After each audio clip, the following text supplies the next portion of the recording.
Good Friday morning. Welcome to the Talkin VAWLS Network. My name's Boogie Bentley. Hope you guys had a great and safe 4th of July. Hope you had some hamburgers, hot dogs. What'd you guys do?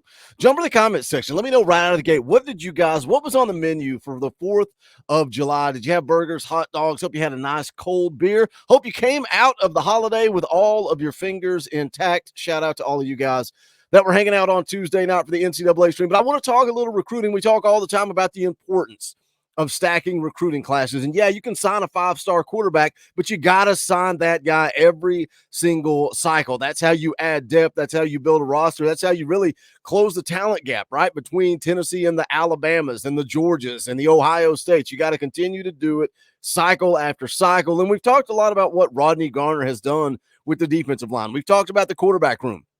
I think Josh Heupel is never going to have a problem signing elite talent at quarterback. You started with Nico Iamaleava. You followed that up with Jake Merklinger. You got George McIntyre in the class of 25. You got 5-star quarterback Faison Brandon scheduled to come off the board soon. Tennessee in a very good spot there. I think they end up with the number one player in the class of 2026. We talked, made a video 2 days ago talking about an apology being due to offensive line coach Glenn Ellerby. Most of you guys agreed with me. Of course, definitely got to close on David Sanders for that apology letter to actually get in the mail. But I think another unit that maybe we don't talk enough about, and that's the linebacker room. You go back and you look at the class of 24. You added a 3-star linebacker in Jordan Burns, ranked 424th nationally, but very underrated. Really like his game. We actually did a film breakdown on him. Coach Jay, real high on Jordan Burns. But then also you went and got one of the top players in the state of Tennessee, Edwin Spillman, a guy that showed up on campus for spring camp, and he looked like an SEC linebacker. He's a true freshman, but he already looks the part. I think this coaching staff is very high on Edwin Spillman. You go back a cycle prior to that, you got Jalen Smith and Jeremiah Thielander. Again, 2 3-star linebackers, but you look at what Jeremiah Thielander has done early in his career. You got to like where he's at, continue to see that development there. But then you went and won a big boy battle. You got Arian Carter, 4-star linebacker, 125th nationally. Big win on the recruiting trail over Georgia and Alabama up to the final hour. Alabama was really pushing hard for Arian Carter, but Tennessee ultimately got the commitment. Then you went to the transfer portal and you added a linebacker in Keenan Peely. And yeah, we've not really been able to see what Keenan Peely can do yet due to the injury last season, but I expect him to have a big year bouncing back, responding from that injury, got that extra year. So I think Keenan Peely going to be a key part of this defense in 2024. But then we look ahead to the class of 2025. Absolutely nobody committed in this class, but Tennessee is in it for some big-time prospects. We're going to get into it. We're going to talk about it, but as always, I need you guys to do me a favor and smash that thumbs up just below the video. It's quick, it's free, it's easy. It helps the channel, and I would greatly appreciate it. Also, if you're new to the Talkin VAWLS Network, welcome. We're not experts here. We're not media. We're not journalists. We're not reporters. We don't pretend to be any of that. We don't pretend to know more than you. We aren't talking at you. We're talking with you. We're building a community right here on the Talkin VAWLS Network. If you like it, make sure you subscribe. Click that bell for notifications. You're not going to miss out when we go live or when we drop a video. Got some live commitments coming up soon. We will let you guys know on those. We got a big-time interview coming up. 4-star edge rusher Jaden Lofton committed to Tennessee. He's also committed to coming on the Talkin VAWLS Network. Why? His uncle told me he loves the community. He loves the dynamic. He loves the way it is just fans talking about the team that they love. So we're going to get Jaden Lofton on the channel coming up soon. So stay dialed in for that. But let's talk about it. Who's Tennessee in on in this class of 25? We're going to start with 4-star linebacker Jaden Perlotti. And, of course, you can see there on the screen, committed to Georgia since December of 2022. Now, I saw an article over at On3 called Stick or Flip, and it's talking about some of the nation's top commitments and whether or not those commitments would actually hold up. They asked Chad Simmons. They asked Steve Wiltfong about Jaden Perlotti. Simmons said flip. Since there's been so much chatter about Perlotti and him looking at other schools, in the end, odds favor that he doesn't end up at Georgia. They went over to Steve Wiltfong, asked him the same question. He said flip. Says that my colleague Chad Simmons has been out in front of. Tennessee is the program with the momentum right now for Perlotti. Georgia has put out past fires with Florida State and Auburn.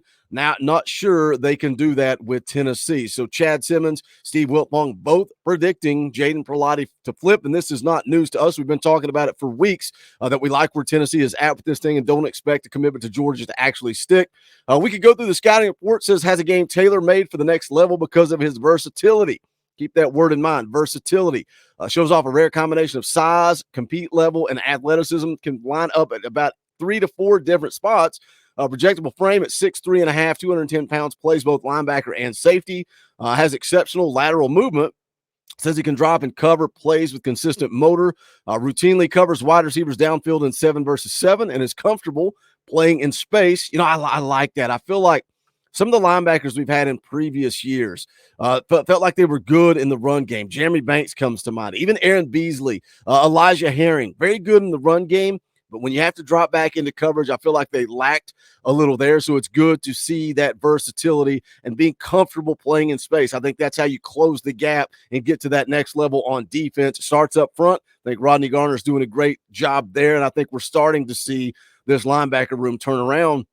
It goes on to say that he can blitz off the edge, has the speed to run down plays from behind, plays with a maniacal effort, and motor, has a nice mean streak to him as well. Always happy with that. Says he's a very twitchy player who reads and reacts quickly, can change direction, get off blocks, and is a huge hitter. Really doesn't have a discernible weakness and has that kind of all-around game that should allow him to see the field as a true freshman. Now, he took his official visit to Tennessee on June the 14th.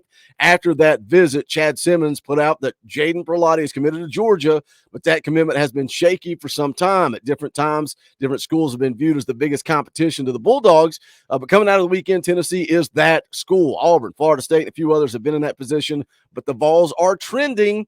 Final decision is expected later this summer. Although he is committed to Georgia, Tennessee is the favorite. So the question about Jaden Perlotte, is he going to decommit and then schedule a new commitment date? Or is he just going to pull the trigger, announce the decommitment, boom, commits to Tennessee, and it comes out of the blue, and none of us are expecting it? So stay tuned. We'll see what Jaden Perlotte chooses to do. But again, all signs indicate Tennessee is the one to beat there. So that's a 4-star linebacker. We got another 4-star linebacker scheduled to come off the board. On 3 recruits tweeted out. 4-star linebacker Christian Gass set to announce his commitment on July the 20th. He tells Chad Simmons he will choose between Georgia, Tennessee, and USC. Now, Chad Simmons put out on June the 22nd an update, said Tennessee is in a good spot, but up against Florida, Georgia, and USC. Of course, you can see from there that Florida kind of dropped off that top 3, so it's really Tennessee, Georgia, and USC. So you like it that he says Tennessee is the front runner there. Let's actually pull up the profile here.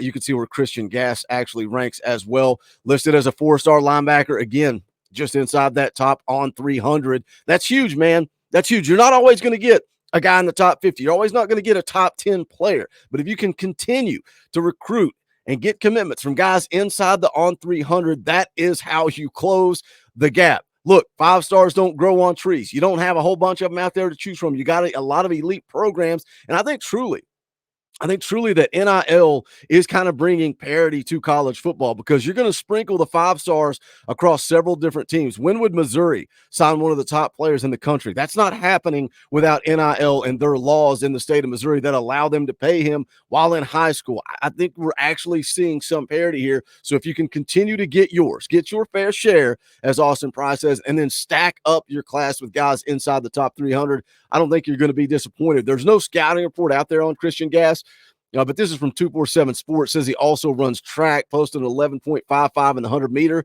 23.96 in the 200-meter as a 10th grader. Said total 68 tackles, 11 tackles for loss, 2 sacks, and a forced fumble his junior season. Helped Eastside make the second round of Georgia's 5A playoffs.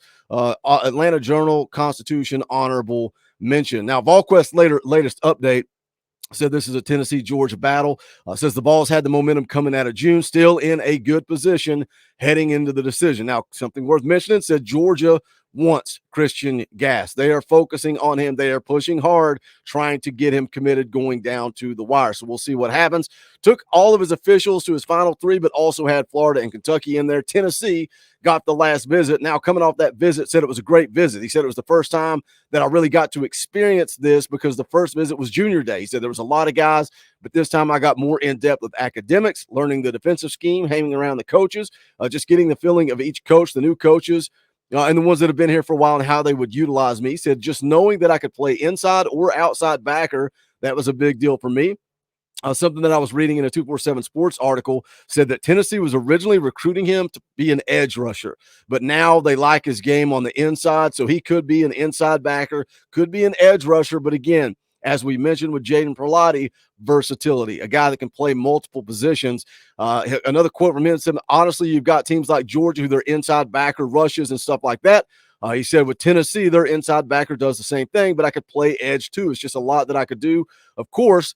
But I've just got to mentally get everything down pat with the defensive scheme. I definitely could do it for sure. Honestly, I'll play either one as long as I'm on that field playing defense. I am good with it. So that's the quote from Christian Gass. Again, Tennessee got the final visit. Sounds like Tennessee may be trending here for 2 on 300 4-star linebackers. What do you think? What do you think about this linebacker room and the recruiting over the last couple of cycles? Again, some of the names that I rattled off: Jeremiah Thielander, Arian Carter, Jalen Smith, Edwin Spillman in this last cycle. I think we're starting to see this roster turn over and actually build some true, legit SEC depth. But let's talk about it in the comment section. As always, make sure you guys smash that thumbs up on the way out the door. I would greatly appreciate it. Go check out the Talkin VAWLS merchandise. We got some new shirts out. You can go to bonfire.com/store/Talkin VAWLS. That link's in the description below. Also a link down there where you can join the channel. You can become a member of this channel. You get a power tee beside your name. Try to highlight your comments in the live chats. You get access to custom Talkin VAWLS emojis, easy for me to say, fan call-in shows, all kinds of fun perks and benefits. But more importantly, you are supporting this channel for the fans, by the fans, also fan-funded. We are grateful for every single one of you that support what we are trying to build around here. But that is going to do it for this one. This is the Talkin VAWLS Network. My name is Boogie Bentley. Go Big Orange.